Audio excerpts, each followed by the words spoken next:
Hello everyone, this is doctor Pranjal और आज मैं बात करने वाली हूँ sciatica due to muscle spasm, जिसको हम पायरिफॉर्मिस सिंड्रोम भी बोलते हैं।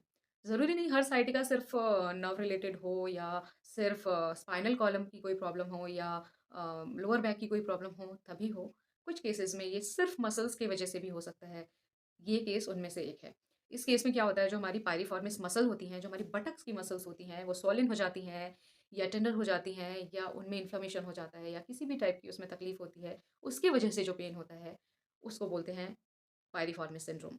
उसमें क्या-क्या ट्रीटमेंट अवेलेबल हैं? अब जैसे कि ये मसल्स की वजह से हैं, तो बेस्ट लाइन ऑफ ट्रीटमेंट होगा कि मसल रिलैक्सेंट दी जाए। तो मसल रिलैक्सेंट जैसे कि डाइजेनिडीन, फिर सेकंड आती हैं माइल्ड पेन किलर्स जैसे बैक्लोफेन।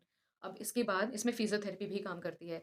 मोस्टली सिर्फ मेडिसिन से भी ये ठीक हो जाती है, लेकिन कुछ केसेज़ में फिज़ियोथेरेपी भी इस पे बहुत अच्छा काम करती है। इसमें फिज़ियोथेरेपी में पायरिफॉर्मिस स्ट्रेचिंग एक्सरसाइज़ेज़ होती हैं, हीट थेरेपीज़ होती हैं और भी कुछ थेरेपीज़ होती हैं।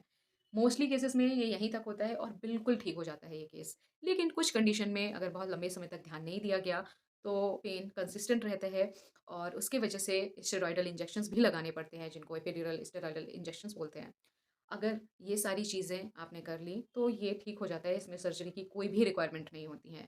ये बहुत ही ईज़िली विदिन अ वीक ठीक हो जाने वाला केस होता है। I hope it helps. Thank you for watching.